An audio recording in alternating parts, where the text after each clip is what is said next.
Hey, it's Thea Daniels with R.A.W.Vlogcast, where we keep it real, authentic, and I talk with people who are willing to share their passion. I'm with Tom Rigney.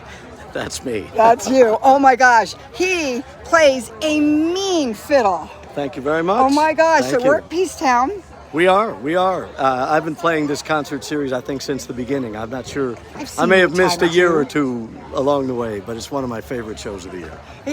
And everybody else is. Well, people seem to have a good time tonight. Yes, they do. So what got you inspired? Was the fiddle what started you out when you were a wee little one? No. I started playing when I was 24. I was heading in a completely different direction in my life, and I heard Isaac Stern in concert and honestly thought I had never seen anyone do anything as well and as passionately as he played the violin. And I just thought, what if you could do that?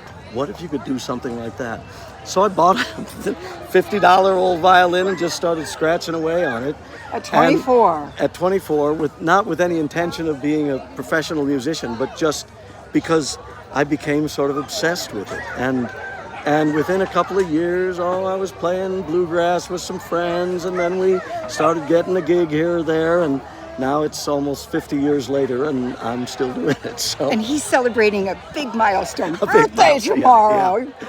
3/4 of a century. It's and quite all playing right. for half a century. Exactly right. Man, life is good. No and wonder life is you. good. Yes. Yeah. You just ooze the passion out of you up there. Thank you. Okay, so you were inspired at about 24 and changed the trajectory of your life. Completely. So, what is one really cool story that kind of emanates that? Well, for me, a really critical thing that happened was that after I'd been playing for just a few years, I had a chance to meet the man I considered to be the greatest fiddle player of all in history, Vassar Clements.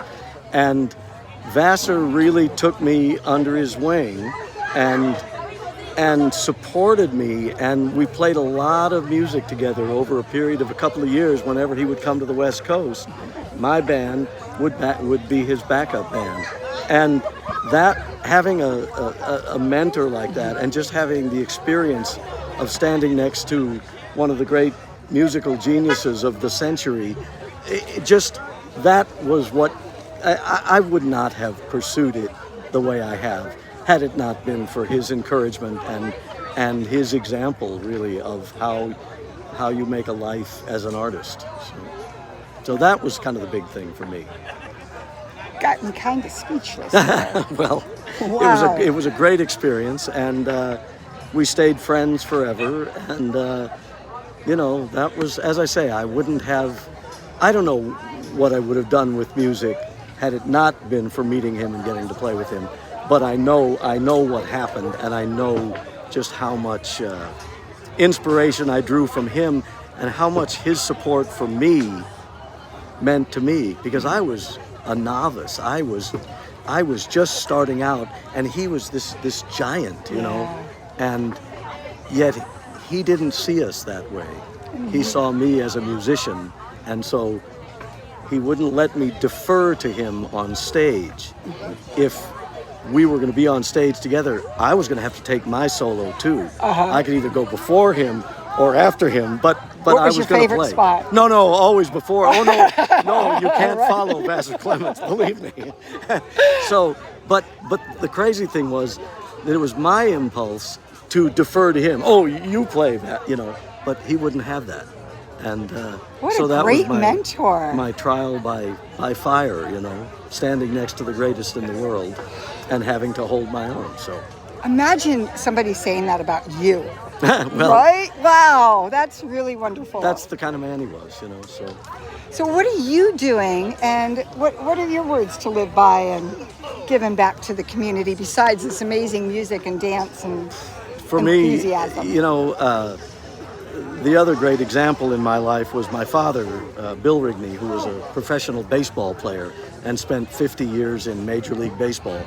And watching my dad and just how much he loved the game and loved what he did with his life, that was the lesson I took from him, and that's the lesson I would give to anyone.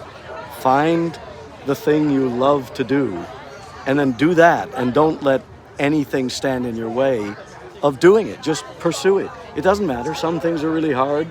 Just, if it's what you love, you'll find the impetus and the energy and the will to do it. And the world will open up for you Yeah. to do it. Yes. And for me, starting as late as I did, that was what got me here. It was the fact that I felt this way about it. And you still do. Oh, well, I still do. Be maybe a whole other quarter, half a century Well, to we'll go. see. Yeah, exactly right. Well, so how can we follow you? Oh, you can look at my website, which is Tom Rigney, RIGNEY.com. There's always a calendar there.